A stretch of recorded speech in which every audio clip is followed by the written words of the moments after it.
శ్రీ రాయసం వెంకట శివుడి గారి ఆత్మచరిత్రం 17వ భాగం 23/12/23 వైకుంఠ ఏకాదశి ముక్కోటి ఏకాదశి గీతా జయంతి శుభాకాంక్షలతో స్వాగతం. తమ్ముడి వివాహాన్ని గురించి చెప్తున్నారు. ఇంటిలోని విలువగల వస్తువులను శిష్యుడు వెంకయ్య గదిలో ఉంచి మేము 25వ తారీఖు మే రాత్రి బయలుదేరి మర్నాడు పొద్దుకు రాజమండ్రి చేరాం.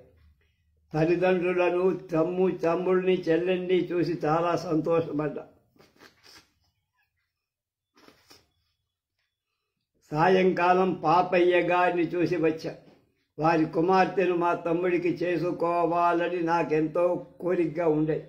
కానీ మా ఉభయుల కుటుంబాలు ప్రబలకు విశ్వామిత్ర ఋషి కలిసి ఈ కార్యానికి అడ్డుపడ్డా. ఆ సంబంధం వదిలేసి మరికొన్ని మేము అప్పుడు వెతికాం. నా జనానా పత్రికను ఆంధ్రదేశంలో తమ బాలికా పాఠశాలన్నిటికీ ప్రభుత్వం వాడు తెప్పించుకునేవాడు. పత్రికలో 19 పేజీలు 16 పేజీలు మాత్రమే ఉండటం చేత 19 అనుకోండి. తగినన్ని వ్యాసాలు అందులో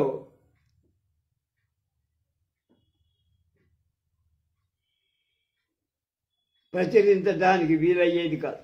కావున ఈ జులై నెల నుండి చందా రెట్టింపు చేసి పత్రిక పెంపు చేసి ద్విగుణీకృతం చేయాలనుకుని ఈ సంగతి ప్రభుత్వ పరీక్షాధికారికి తెలియజేసి దీని గురించి తన అభిప్రాయం ఏమని ఆయన అడిగితే నా మిత్రుడు బళ్ళారి సహాయాధికారి అయిన శ్రీ పి రామానుజం గారు తమ పూర్తి ఆమోదాన్ని కూడా చెప్పారు. రాజమండ్రి మండల ఉద్యోగి స్వామిరావు గారు ప్రత్యుత్తరం రాస్తూ చందా ఎక్కువ చేయవచ్చు కానీ పత్రికలో సంస్కరణ విషయాలు ప్రకటింపకూడదని చెప్పారు. వారి వ్రాత అసమంజసం అనుక అప్రస్తుతమని నేను తలిచాను. నేను సంస్కరణ సాభిలాషిని మనుక వితంతు ఉద్వాహాలు సలపాలని పత్రికల్లో చాటడం లేదు. అప్పుడప్పుడు సంస్కరణ గురించి సంగ్రహ వార్తలు మాత్రమే వేస్తూ ఉన్నా. స్వామిరావు గారి హ్రస్వదృష్టికి నాకు ఆశ్చర్య ఆగ్రహాలు కలిగి ఈ విషయమై నాకు పరీక్షాధికారిని బ్రాండర్సతి రాసిన లేఖకు నేను ప్రత్యుత్తరం ఇస్తూ విద్యార్థికులలో కొందరు సంకుచిత భావంలో సంస్కరణ విషయంలో ఆమెకు తెలియజేసే సంగతులు ఆమె విశ్వసింపకూడదని వ్రాశా. పత్రికలోని మార్పులకు గవర్నమెంట్ వాడు ఒప్పుకున్నా. నేను రాజమండ్రిలో ఉండే రోజుల్లో తరచుగా పురమందిరాన్ని టౌన్ హాల్ వెళ్ళి పత్రికలు చదివేవాణ్ణి. ఇంగ్లీష్ వారి సంసార పద్ధతులు అనే శీర్షికలో ఒక ఆంగ్ల స్త్రీ వ్రాసిన వ్యాసాలు బాగా ఉండే.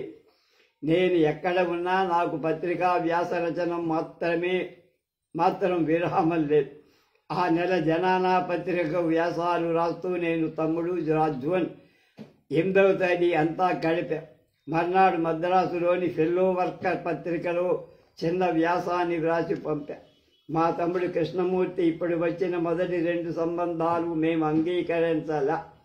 మే 30 తేదీన మా నాయన కృష్ణయ్య వివాహ సంబంధాన్ని నిశ్చయానికి కాళ్ళ గ్రామానికి వెళ్ళి 4వ జూన్ తేదీన రాజమండ్రి తిరిగి వచ్చి అక్కడి సంబంధమే తనకు నచ్చిందని పెళ్లి 9 రోజుల్లో జరుగుతుందని వాడు చెప్పారు. 16 జూన్ మేమందరం పళ్ళ మీద ధవళేశ్వరం వెళ్ళి అక్కడ మా తోడల్లుడు పొడూరి కృష్ణమూర్తి గారి ఇంట్లో బస చేసి పెళ్లి కూతురు వాడు సత్రంలో దిగారు. జనార్దన స్వామి ఆలయంలో ప్రాతకాలంలో వివాహం జరిగి పెళ్లి కూతుడి కనులు ఒకంత తెలుపైన సౌందర్యవతిగానే ఉంది అనుకున్నాం. మా తల్లిదండ్రులు సాయంకాలానికి రాజమండ్రి వెళ్ళారు. నేను సోదరుడు మిత్రుడు ఆ రోజుల్లో ధవళేశ్వరంలో నిలిచి ఆనకట్ట మొదలైన దృశ్యాలు చూసి వచ్చి మర్నాటి పొద్దున పెళ్లి వాళ్ళందరినీ రాజమండ్రిలోని మా ఇంటికి గృహప్రవేశానికి తీసుకొచ్చాం.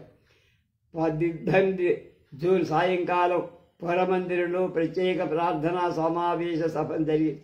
సత్య సంవర్ధిని పత్రిక ఇక ముందు నా యాజమాన్యంలో బెదవాడలోనే ముద్రమై రాజమండ్రిలో ప్రచురింపబడటానికి తీర్మానం చేశాం. అప్పుడు మేము బెదవాడ వెళ్లాల్సిన తరుణం వచ్చింది. నా భార్య మాతో రాలేకపోయి, అందువల్ల నాకు చిన్న తమ్ముడు సూర్యనారాయణకు వెదవాడు భోజన సౌకర్యం చేయటానికి మా చిన్న అప్ప మాతో వచ్చింది. అక్క 20వ తారీఖు మేము తెలి వెదవాడు చేయి వీరభద్రరావుని కలిశాం. చిన్న కుమారుడు ఇటీవల చనిపోవటం చేత ఆయన దుఃఖంలో ఉన్నారు. ప్రహసన విమర్శన. మళ్ళా పెదవాడ పాఠశాలలో చేరి నా కార్యక్రమాలు ప్రారంభించారు. ప్రార్థన సమాజ సభలు, నిరంతర సభలు, సంస్థలు యథాప్రకారంగానే జరుగుతుంది. జూన్ 29వ తేదీన జరిగిన ప్రార్థన సభలో నేను భాగవతం నుండి కొన్ని పద్యాలు చదివి వాటి సారాన్ని గురించి మాట్లాడు. ప్రార్థన సమయంలో తమ్ముడు సూర్యనారాయణన్ సద్దు చేయవద్దని వారించారు.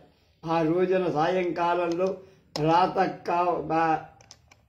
సాయంకాల ప్రాంతంలో కావలసిన ముఖ్య లక్షణాలను దీనికి పోలేకపోలేదు.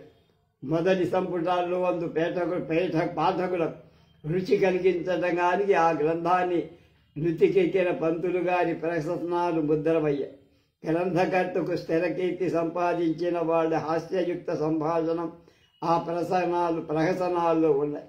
శకునాలు, మూడవ భార్య, మంచి మగడు, ఆచారం, పెళ్లి వెళ్ళిన తర్వాత పెద్ద పెళ్లి, బాల భార్య, వృద్ధ భర్త సంవాదం, హిందూ మత సభ మొదలైన చిన్న చిన్న ప్రహసనాలు చదివించని వాళ్ళెవరున్నారు?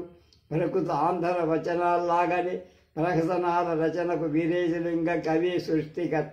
ఇందులోని హాస్య సంభాషణకి ఇయ్యవచ్చిన హాస్య సంజీవని పేరే తెలుగుకి ప్రహసానికి పర్యాయ పదమై బాల వృద్ధులకు, పండిత పామరులకు అందరికీ ఈ రచనలు కర్రకర్రమని రుచికరంగా ఉన్నాయి. ఈ ప్రహసనాలన్నీ గత 85 ఏళ్లలో వ్రాయబడ్డాయి. ఇవి బాలురు చదివి వినోదిస్తారు, పెద్దవారు గ్రహిస్తే మెచ్చుతారు. సంఘ సంస్కరణ విషయంలో కూర్చి ఇందులో చర్చలున్నాయి. ఈ సంస్కర్తకు సంఘంతోటి సంరంభం ఆరంభమైనప్పుడు మనలో చాలామంది చిన్నవాళ్లంగా ఉన్నాం. కొందరు జనం పుట్టనే లేదు. సంస్కార విముఖమైన సంఘంతో వీరు ఇద్దరు ఒంటరిగా సమరం సాగించిన వీరి పూర్వకాలపు అపార పరిశ్రమ, సభలు, చర్చలు, ససంగాలు ప్రబలిన ఈ ప్రశాంత సమయంలో మనకు సమగ్రంగా గ్రహించలేకపోవచ్చు. ఆ కాలంలో ప్రసంగాలు, బహిరంగ సభలు నిషిద్ధాలు. దుర్నీతి, వ్యభిచారం, మూఢ విశ్వాసాలు గౌరవాస్పదాలైన కాలంలో ఈ సూర్యుడు దౌష్ట్యాలను ఖండించారు. మతాచార్యుల ఆకాంక్షలు దక్క చెయ్యాలి. కలమే వీరి ఖడ్గం. తమ పలుకు క్రియారూపం దాల్చేటట్లుగా చేసిన ఈ సూర్యుడు కొంకాల్సిన పని లేదు. సంధియవనే మాట ఈయన ఎప్పుడు ఎరగడు. సమరం సాగించాడు. అలాంటి వాడే నిజమైన సూర్యుడు. ప్రకృతము సంస్కారవేత్తలకు దుస్సాధ్యమైన కార్యాలను ఈ ధీరుడు ఆనాడు ఒక్కడే సాధించాడు. ఇలాంటి క్రియాసూర్యుడయు శ్రీలేశలింగం పంతులు హాస్యరసార్ద్రమైన మనస్తత్వం కలవ. ఇది కాక పామర జనంతో మెదగాల్సిన వాడు కనుక ప్రహసనమాయన కరాలకు ఉచిత పరికరమై శైలి సొంపుతో హాస్యపు దళంపు దలుకుతో ఉండే ఈ ప్రహసనావళిలో దుష్టాంగాన్ని ఖండించి శేషాంగ స్ఫూర్తి రక్ష చేయాల్సిన చికిత్సకుడిలా ఈ రచయిత సాంఘిక అనర్థాలను తురుమాడాడు. ప్రభుత్వోద్యోగి ఒకడు లంచం పుచ్చుకున్న, పెద్ద మనుషుడు వేశ్యన ఆదరించిన ఆ సంగతి ఆ వారపు వివేక వద్దినికి ఎక్కాల్సిందే. వ్యక్తుల మనసులు నొచ్చినా నవ్వనివ్వండి, వ్యాజ్యాలకు ఇచ్చినా బియ్యనండి. వీరేశలింగం పంతులు సంఘం వారి చిన్న బాధలు లెక్కలో తీసుకోకూడదు. తన విద్యుక్త కార్యాన్ని ముఖమాటం లేక నెరవేర్చారు. తమిళ పత్రికలు సంఘ సంస్కరణానికి అంతగా సుముఖాలు కావని కొందరి అలం. దీనిలో సత్యం లేకపోలే. ఏ దేశంలో కానీ భాషకు భావానికి కొంత అనుగుణంగా ఏర్పడక తప్పదు. ప్రకృతి ఆంధ్ర సారస్వతం సంఘ సంస్కార ప్రచారానికి సహాయకారి అని చెప్పచ్చు. తెలుగు పత్రికలు, పుస్తకాలు సామాన్యానికి సంఘ సంస్కరణ అనుకూలాలై ఆంధ్ర సారస్వతానికి, ఆంధ్ర జనులలో సంఘ సంస్కరణ అనుమోదానికి ఇలాంటి సమ్మేళనం చేరుస్తున్నాయి. ఆంధ్ర కవిశేఖరుడైన వీరేశలింగం పంతులకే ముఖ్యంగా ఆ కీర్తంతా దక్క. ఆంధ్రజనులు తమకిష్టం ఉన్నా లేకపోయినా వీరేశలింగం పంతులనే తలుస్తారు, వారి పలుకులే పలుకుతారు. కొద్ది కాలంలో వారి కార్యాలే ఆచరిస్తారని మా ఆశయం. ఇది భగవదుద్దేశం. లోథర్ మహాసంస్కర్తను వెక్కిరించిన సమకాలికులు సమాధుల్లోకెక్కిన వారి సంతతి వారే లోథర్ని స్మారక చిహ్నంగా మహాసౌధ నిర్మాణం చేశారు. వీరేశలింగం వ్యక్తి యొక్క ఊహలు, పలుకులు, పదాలు శక్తివంతాలైన ఆయన క్రియలే మనకు ముఖ్యం. మనం ధన్యులం కాగోరితే ఆ మహాశయులు బోధలు విని పలుకులు మననం చేసి కార్యంలో అనుకరించాలి. తర్వాత హిందూ సుందరీమణులు 1898 సంవత్సరం మార్చి 22వ తేదీ శనివారం నేను 4, 5 తరగతుల విద్యార్థులకు పరీక్ష చేశాను. ఒక పిల్లవాడు ప్రశ్న కాగితానికి ఉత్తరం రాస్తూ ఉన్నవాడిలాగా నటించి పరీక్షా సమయంలో ఏదో పుస్తకం పుటలు తిరగేస్తున్నాడు. నేను అలాగే చూడగా అది కళాశాస్త్రం. నేను ఆ పుస్తకాన్ని తీసుకొని ఈ సంగతి విచారించి విద్యార్థిని తగినట్టుగా శిక్షింపమని అక్కడ నిలుచుండ ప్రధానోపాధ్యాయుని కోరా. ఆ పిల్లవాడి గురించి మిగుల విషాదం కూడా పొందా. విద్యార్థులకు నీతి బోధన చేయటం ఒక సమాజం ఉండాలి అని అవసరమని అనిపించింది. 10 రోజులు గడిచిపోయాయి. ప్రధానోపాధ్యాయుడికి ఈ విషయంలో చీమ కూడా కొట్టల. అప్పుడు 27వ తేదీన కూడిన ఉపాధ్యాయ సభలో ఈ విషయాన్ని ప్రస్తావించి పాఠశాల అధ్యక్షుడి వైఖరిని గర్హించి అతడు కోపంతో విద్యార్థి చేష్టను సమర్థింపూనుకొని తనకు ఆ కళాపుస్తకం ఇస్తే ఇయ్యకుండగానే దాని గురించి కాలహరణం కాబట్టి మాకు సాగు చెప్పారు. నాకు కోపం అతి తీవ్రమై ఇచ్చింది. పిల్లవాడిని నేనే శిక్షించి ఉండేవాడిని. పై అధికారం అవ్వటం చేత మీ మీద దృష్టితో గౌరవంతో మీకు విచారణకు అప్పగించానని నేను చెప్పాను. తాను బ్రహ్మచారి అవ్వటం చేత స్త్రీల గోప్యాంగ వర్ణనాది గల పుస్తకాలు నేను తనకి ఇయ్యలేదని, అప్పుడైనా ఇయ్యజాలనని, విద్యార్థి శిక్షణ గురించి తానింక ఉపేక్ష చేస్తే పాఠశాల అధికారికి ఈ సంగతి విన్నవించటం నా విధి అని నేను గట్టిగా చెప్పా. నా మాటకు ప్రథమోపాధ్యాయుడు ఉగ్రుడయ్యాడు. కానీ నా తీవ్ర ప్రసంగ ఫలితంగా అతడు ఈ విషయాన్ని తన విద్యుక్త ధర్మం నెరవేర్చటానికి ఒప్పుకున్నాడు. మర్నాడు విద్యార్థులందరి ఎదుట ఆ బాలకుడిని నిలబెట్టి ప్రథమోపాధ్యాయుడు శిక్షించాడు. ఈ దురభ్యాసానికి లోనైన విద్యార్థి శిక్ష ఉపాధ్యాయులకందరికీ సమ్మతమే. కానీ ఇలాంటి పనులు విద్యార్థులు బహిరంగ జరపటంలో రహస్యం ఒకంత చూడాలని అవసరం ఉందని తెలుసు. ఇక్కడ ప్రథమోపాధ్యాయుడిగా ఉన్న కొందరు ఉపాధ్యాయులు శోచనీయమైన చర్యలే దీనికి కారణమని అందరికీ తెలుసు. అత్త పనులకు ఆరడు లేవు.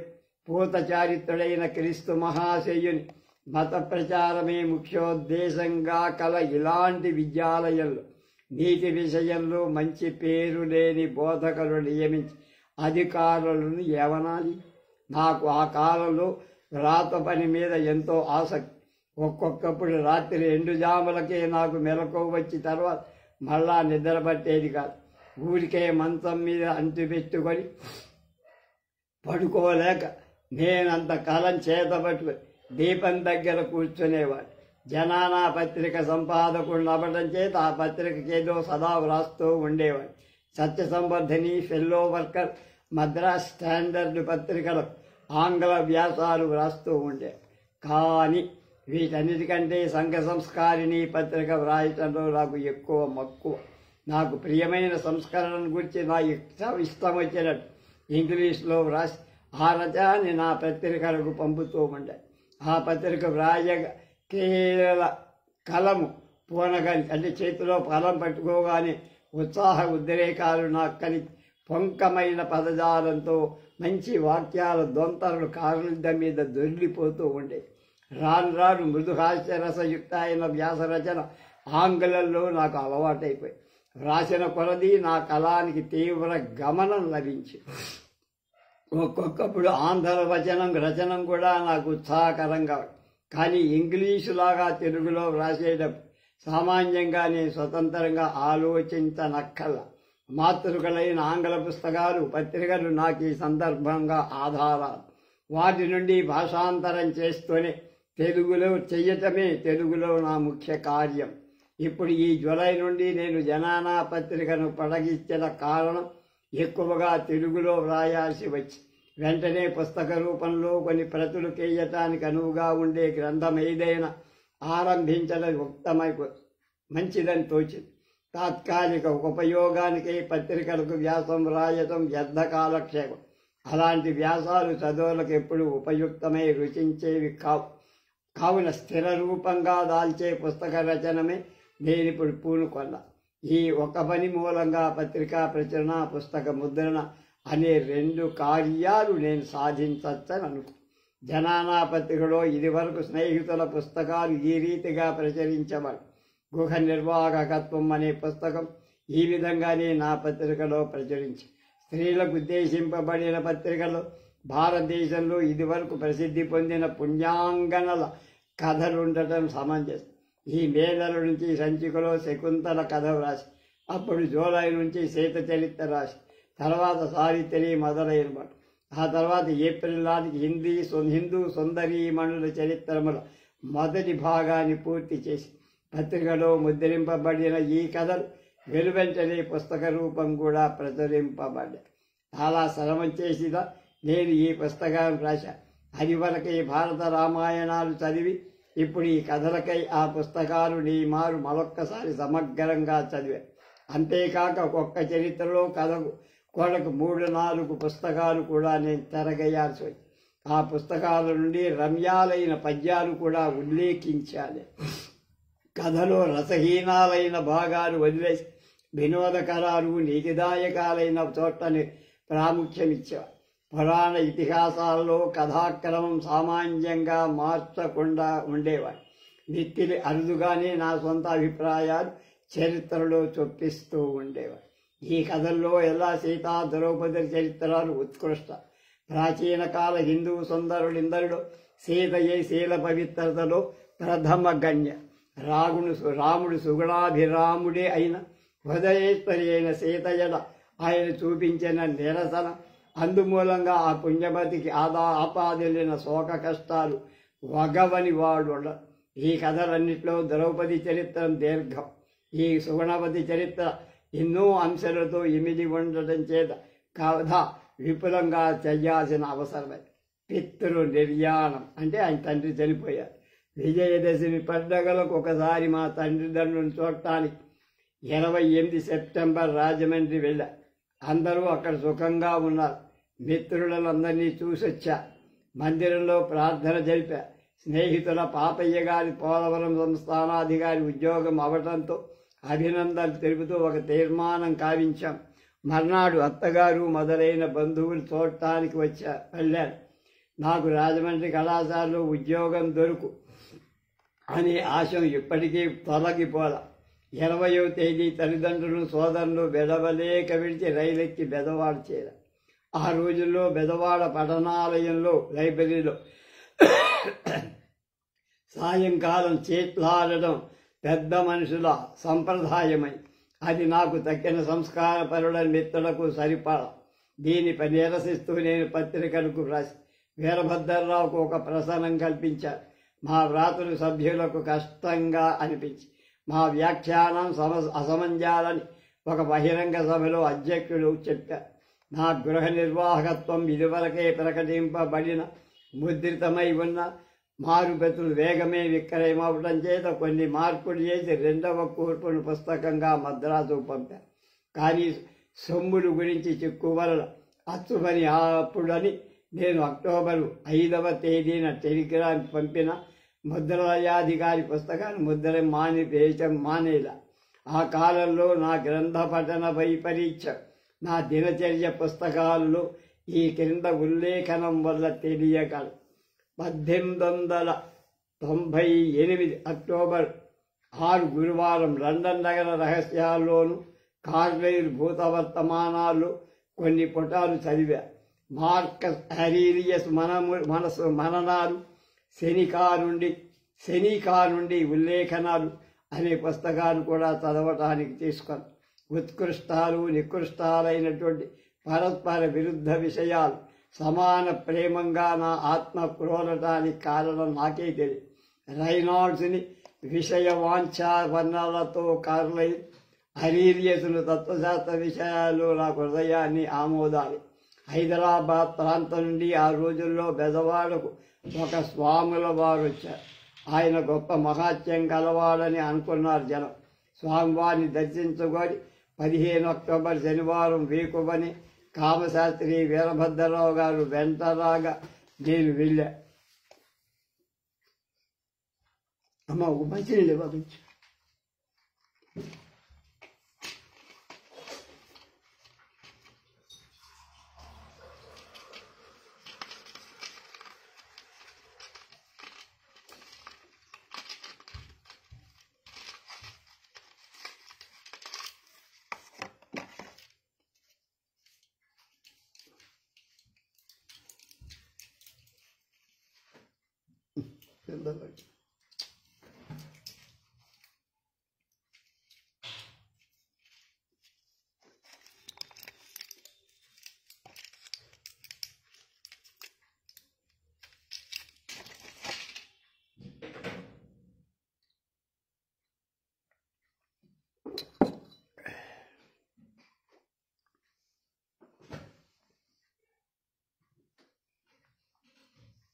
స్వామివారు మౌన ముద్ర పూని ఉన్నారు.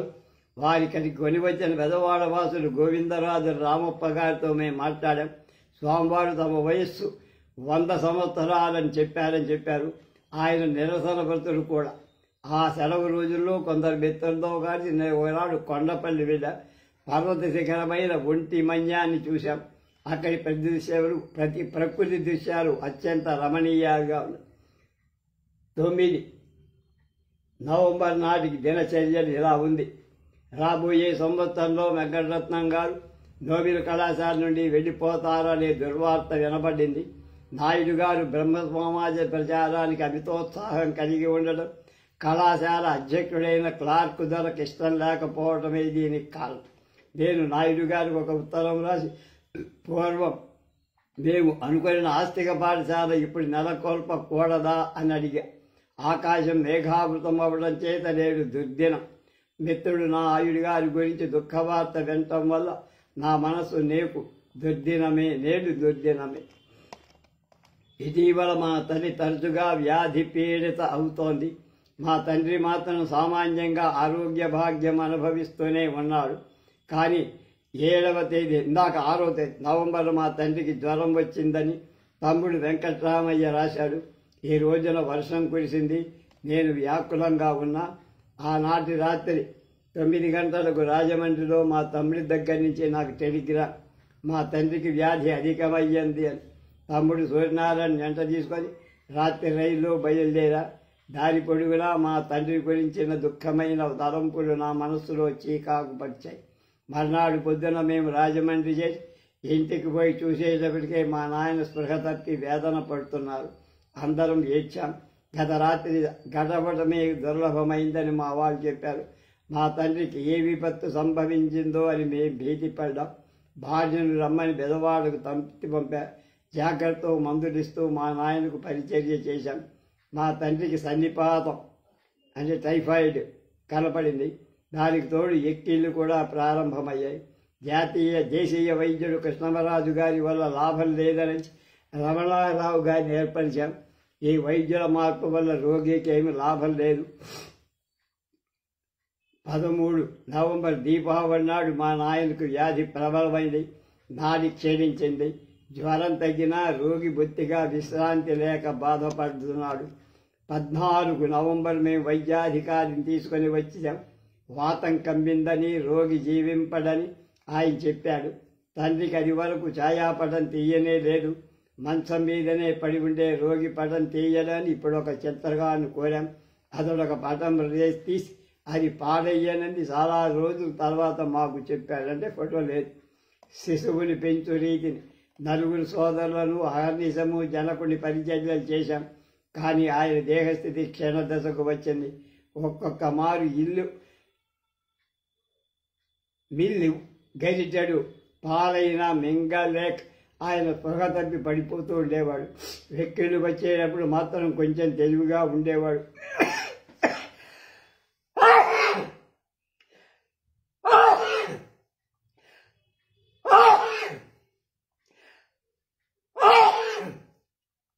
ఆ స్పృహకి ఆయన వేదాన్ని మరింత పెంచేది. 15వ నవంబర్ రాత్రి ఎక్కుళ్ళు మితిమీరాయి. పొత్తి కడుపు దగ్గర లోర ఏదో ఎత్తుగా పొంగి పాములాగా కడుపులో పైకెగబ్రాక్ గొంతు వరకు వచ్చేటప్పటికే రోగి ఒక్కొక్కప్పుడు ఉక్కిరి బిక్కిరి అవుతున్నాడు. ఇలా ఒక్కొక్కప్పుడు ఊపిరాడక ఆయన పడిపోతూ వచ్చాడు. మృత్యువు ఆసన్నమైందని అనుకుంటాం. మరలా తెప్పరిల్లుతో వచ్చిన నాది క్షీణించింది. 19 నవంబర్ ప్రాతకాలంలో మా జనకునికి ప్రాణోత్క్రమణ సమయం ఆసన్నమైందని అర్థమైంది. మరలా దేశీయ వైద్యుని పిలువగా ఆయన ముసాంబ్రపు గంధం రోగి కడుపు మీద పట్టు వేయించాడు. వెంటనే వ్యక్తులు కట్టాయి. అందుచేత మాకు కొంత ఆశ. కానీ రోగి నాడి కురించిపోతోందని, లాభం లేదని చెప్పేశాడు. నేను దుఃఖపరవశుడయ్యా. ఈ కన్న కఠోరాలే పలుకులు వైద్యుని తిట్టే, కానీ నేను నిలబడలేకపోయా. నాకింతలో మా తండ్రితో కాక లోకమంతటితో సంబంధం తీరిపోయిందని వెర్రి భ్రమ కలిగింది. బయటికి పెడుతున్నానని చెప్పి నేను లోపల వీధిలో పడ్డా. వర్ణింపరాని గాఢాంధకారం ఏదో జగం మీద ఆశపరించినట్టుగా అయింది. నా దేహం గగుర్పాటు కలిగింది. శరీరం అశక్తులైంది. ఒక్కసారిగా ఉడిగిపోతున్నట్టుగా కనపడింది. స్పృహ దాదాపుగా అంతరించి చనిపోతున్న తండ్రి అంతా వదిలేసి నా భార్య మరికొందరు నా వెంటబడి నన్ను పట్టుకొని పొరుగున ఉండేటువంటి మిత్రులు ఇల్లు చేర్చారు. నా కడుపు శైత్యోపచారాలు చేసి అప్పుడే వారి ఇంటిలో వంట సిద్ధం కాగా నా చేత ముఖం కడిగించి నా భార్య కొంచెం మజ్జిగతో కలిపిన అన్నం పెట్టి వారి వీధిలోనే నిద్ర పుచ్చిందట. నాకు మెలకు వచ్చేటప్పటికే పగలు 11 గంటలు. మా నాయన అది వరకే చనిపోయారు. తమ్ముడు వెంకట్రామయ్యను నా వాళ్ళే కొంతసేపు మతి తొలగించుకున్నాడు. నేను ఇంటికి వెళ్ళి చనిపోయిన తండ్రికై ఏడ్చాను. మమ్మల్ని ఇద్దరించి పెద్దవాళ్ళని చేసి విద్యాబుద్ధులు కలిపి సంరక్షించిన ప్రియజనకుణ్ణి మేమిప్పుడు గోదావరి సైకత సైదేశంలో అగ్ని సంస్కారం చేశాం. ఇటీవల అడ్డులేని పోకడలు పోవు నా పాపపు హృదయం గురించి మాకీ ఘోర విపత్తు కలిగిందని నేను విలపించా. మా సంసారం నిబిడ అంధకార నిమగ్నమయ్యింది. జనక సంస్మరణ. దినాలు కొలది నిద్రాహారాలు సరిగా లేక మేము తండ్రిని కనిపెట్టుకొని ఉండటం చేత ఇప్పుడు ఆయన పరలోక ప్రాప్తి చెందటం వల్ల ఆశాభంగం కావటం చేత మా సోదరులకందరికీ శరీర స్వాస్థ్యం తప్పింది. నన్ను రక్తగ్రహిణి పట్టించింది. చిన్న తమ్ముడు సూర్యనారాయణకు తీవ్ర జ్వరం. అందువల్ల ఇప్పుడు సంప్రాప్తమైన విపత్తును విపారించే అలజడి కుటుంబంలోకి ఏర్పడింది. కానీ క్రమంగా అందరికీ దేహం నెమ్మదించింది. ఆ రోజుల్లో ఆ అందరి ఊహల్లో ఆలోచనలో మా తండ్రిని గురించిన సంగతులే ముఖ్యంగా ఉన్నాయి. మా నాయన సదా పెరటిలోని చెట్లను పెంచడం పాటుపడుతూ ఉండేవాడు. ఆయన నిరంతరం కూరగాయల మొలకలే పెంచుతూ ఉండేవాడు. కానీ పూల చెట్లంటే మక్కువ లేనివాడు. కనుక 1-2 మార్లు కేలి చేశా కూడా క్రియాపూర్వకమైన ప్రత్యుత్తరం నాకు ఇయ్యగోరిన వాడిలా మా తండ్రి ఇటీవల ఒక ఆంగ్లేయులు పట్టణం విడిచిపోతుండగా జవానులు అడిగి వాటి పెరట్లోని క్రోటన్ పూల మొక్కలు అనేకాలు తెచ్చి విశాలమైన పెరట్లో నాటాడు. ఇప్పుడు ఆ చెట్లు వింత వింత రంగులను జంపాలను పెట్టి సువాసన నీలే పువ్వులు దాల్చి కన్నుల పండు చేస్తున్నాయి. ఆయన మిగుల శ్రద్ధతో పెంచిన నిమ్మ చెట్టు ఈ వల్లనే పచ్చని పండ్లతో నిండి ఉంది. పెరటులో ఎక్కడ చూసినా మా తండ్రి పాటు అంటే పరిశ్రమ కనబడుతోంది. ఆయన ఏ చెట్టున కలుపు తీస్తున్నాడు, ఏ మొలక తీగలు సరదు చేస్తున్నాడు ఉండినట్లుగా మేము భ్రమపడుతూ ఉండేవాళ్ళం. మా కళ్ళకు ఇంకా కనబడక ఆయన ఎక్కువ పెట్టిన మృత్యువు నోటబడినట్టుగా మేము విశ్వసింపలేకపోయాం. మేమిప్పుడు చేసే కర్మాంతరాల వల్ల నాకు ఇంత తాపోపశమనం కలగటం వాస్తవమే. కానీ ఈ వ్యర్థ కలాపం జనకుని పవిత్ర సంస్మరణం కొంత కొరవకని కలుగుతోందని నేను విసుగుపడేవాడు. ఆ రోజుల్లో మాకెందరకు దుర్భరంగా తోచింది పదవనాటి మా జనని వపన కర్మ. దీనికి అంగీకరించవద్దని ఆక్షేపించే వాళ్లకు మేము తాగు సమాధానం చెబుదామని మేమెంత చెప్పినా మా తల్లి వెనక పూర్వాచార పరాయణురాలై ఈ క్రూర కర్మకు ఒప్పుకొని ఆ సమయంలో దుఃఖావేశంలో ఆమె మూర్ఛిల్లపోవచ్చునని బేతెల్లిన దైవానుగ్రహంలో అలా జరగదు. తన యురవలే కాక ఆ కష్టాలు తల్లి ధైర్యం వహించి ఉంది. విద్యుక్తమని తాను నమ్మిన మార్గమెంత దుస్సహమైన దాని ప్రకారం నడవటం ఆ పుణ్యవతి ఆవంత కూడా వెనకడుగు వేరు. తండ్రి అయిన 11వ రోజు నాడు రాజమండ్రి ప్రార్థన సమావేశం వారు ప్రత్యేక సభ చేశారు. ఆ సమయంలో రెబ్బాప్రగడ పాపయ్య గారు అధ్యక్షుడు. మా తండ్రి గురించి లేనప్పుడు ఒక ఆంగ్ల వ్యాసాన్ని చదివా. అందులోని ముఖ్య భావాలు చనిపోయేటప్పటికి మా తండ్రికి సుమారు 60. ఆయన జన్మస్థలం తణుకు తాలూకాలోని గోటేరు. వారిది గౌరవనీయమైన నియోగి బ్రాహ్మణ కుటుంబం. విద్యాగంధం ఎరుగని మా ఆయన తండ్రి ప్రయాసంగా తన పెద్ద సంసారాన్ని పోషిస్తూ ఉండేవాడు.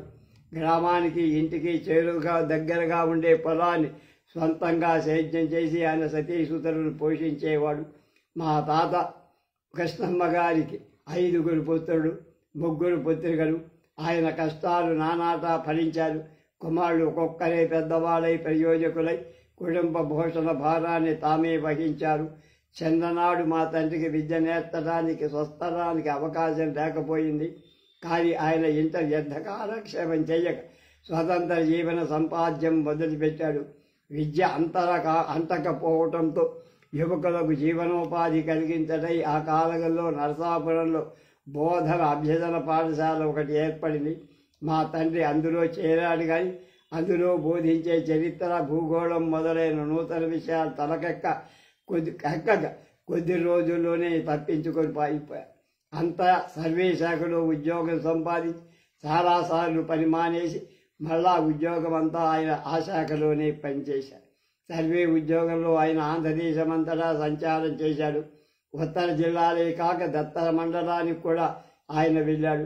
ఎక్కువగా ధన సంపాదన చేసి జ్యేష్ఠ సోదరునికి సొమ్ము పంపి మంచి భూవసతి సంపాదించాడు.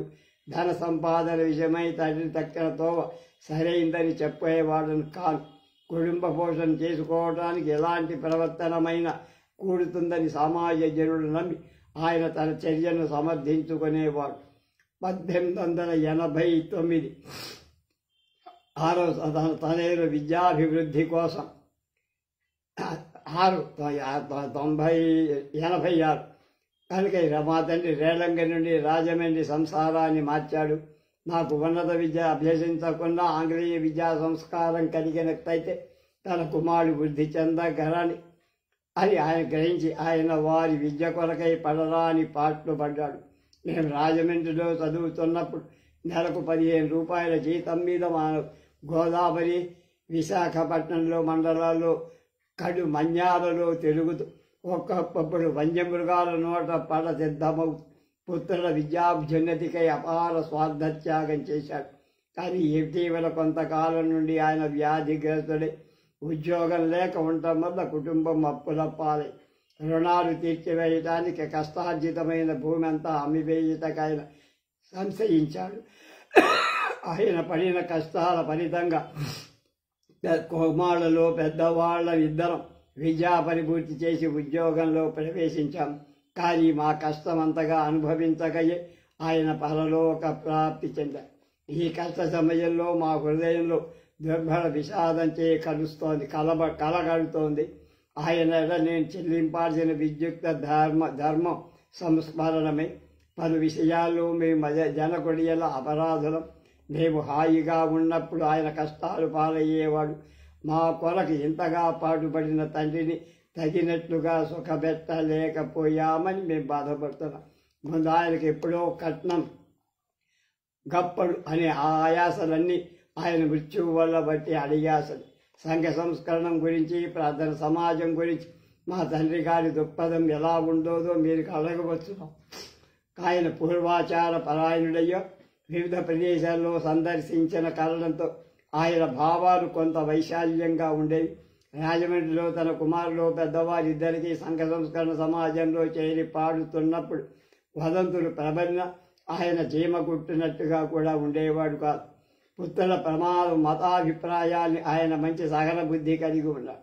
దేశటి ప్రార్థన సమాజాల్లో చేరి తీవ్రంగా పనిచేస్తూ సత్య సంబర్ధిని పత్రిక నెలకొల్పి నడుపుతుంటే 1891 సంవత్సర ప్రాంతాల్లో నేను నాస్తికుడనే దుష్కార్యాలు ఆచరిస్తున్నానని ఎందరో చెప్పినా ఆయన నిశ్చరుడిగా ఉన్నాడు. మా తండ్రి గారి మత విశ్వాసాలు కొంతవరకు ప్రజాభిప్రాయాలకు భిన్నాలే కనుక ఏకైశ్వరోపాసకుడైన నా యందు ఆయన కొంత సానుభూతి కనపరుస్తుండే. లోక వ్యాపారాల్లో మా తండ్రి న్యాయశీలుడు. తానెన్నడూ న్యాయసభలకు ఎక్కలేదని, అసత్యం ఆడలేదని ఆయన చెప్పేవాడు. ఆయన ఎవరిని కానీ హింసించటం కానీ మోసపుచ్చటం కానీ నాకు తెలియదు. పైకి మొరటుగా కనిపించిన ఆయన హోమల హృదయం. మా తండ్రి మంచమెక్కి వేదన పడుతుండే అంత్య దినాలు నలుగురు సోదరుల రేయింబవళ్ళు కాపాడుకున్నాం. ఆయన్ని కనిపెట్టుకుని ఉన్నాం. రాత్రులు నిద్రలు వదిలేసాం. అలా కాక ఒకరు మేము మా తండ్రిని చూస్తూ నిద్రించడం మంచిదని బంధువులు ఆలోచించారు. కానీ వంతుల చొప్పున వేచి ఉండటం అనేది వంతుల చొప్పున ప్రేమించడం వల్ల కనిపించి ఒక్కొక్కప్పుడు మాలో ఎవరం కానీ నిద్రాపారవశ్యాలైతే ఒండరుల బోధనకైనా ఒకంత కొనికి పడ్డప్పుడు తండ్రి మూడుగు చెవులు పడగాని అదిరిపడి లేచి కూర్చునేవాడు. ఇలా మేము చనిపోయే తండ్రిని చాలా శ్రద్ధతోనే కనిపెట్టాం. ప్రేమపూరితమైన హృదయాలైన పుత్రుడు తనకు సపర్య చేస్తున్నారని సంతృప్తి పొందటకానికి మా తండ్రికి ఒకంత స్పృహ వచ్చిన ప్రాణాలు నిలుస్తుందేమో అని మేము ఆశపడేవాళ్ళం. కానీ ఈశ్వరు ఉద్దేశం వేరు. మాకు అత్యంత ప్రేమాస్పదుడైన పిత్రుడి కళేబలం చితిపై ఒక తుడిలో మటుమాయమై మృత్యుదేవత మా జనకుని అశువులు కొనిపోయినను విచ్చలవిడిగా సంచారం చేసని విసజేచ్ఛలను ఎందుకు సమయింపజాలో. కొంతకాలం కిందట పాపచింతలు నా మనస్సులో చెలరేగి ఉండినప్పుడు నా చిన్న తమ్ముడి మరణ రూపంగా భగవంతుడు నాకు హృదయ ప్రబోధం కలిగించటానికి ప్రయత్ని మళ్ళా ఇటీవల నా అంతరంగం హేయ వాంఛన పాప సంకల్పానికి ఆటపట్టాయి. నా మధోన్మత అడగించడానికి నాకేదో మూడుతుందని ఎదురు చూస్తాను. ఈ విధంగా నాకు ప్రాయశ్చిత్తం కలిగిందని భగవంతుడు నాకు ఈ విపత్ సమయంలో సందేశం పంపాడని అనుకుని మా జనకుడి పవిత్ర జీవితం మా సోదరులకందరికీ పరస్పర ప్రేమం పురిగొల్పుగా మా తండ్రికి ఈ లోకంలో సమకూర్పాల్సిన శాంతి సౌఖ్యాలు పరాత్పరి సన్నిధానంలో ప్రసాదితమగు. నా ప్రసంగం తర్వాత మిత్రుడు పెద్దాడ సాంబశివరావు మా జనకుడి సౌజన్యాన్ని గురించి మాట్లాడారు. అగ్రసరాధిపతి పాపయ్య గారు మా నాయన సుగుణాలు ప్రశంసించారు. ఎన్నడూ తన కుమారుడు చెడ్డవాళ్ళని నాస్తికులని మా తండ్రి చెప్పలేదని ఆయన చెప్పారు. అమిత సహన సౌజన్యాలు కలిగిన మా జనకుడు బతుకుతుంటాడని పాపయ్య శాస్త్రి గారు ఒక్కాడించారు. రేపు ప్రాథమిక పరీక్ష, దాని గురించి తెలుసుకుందాం. స్వస్తి.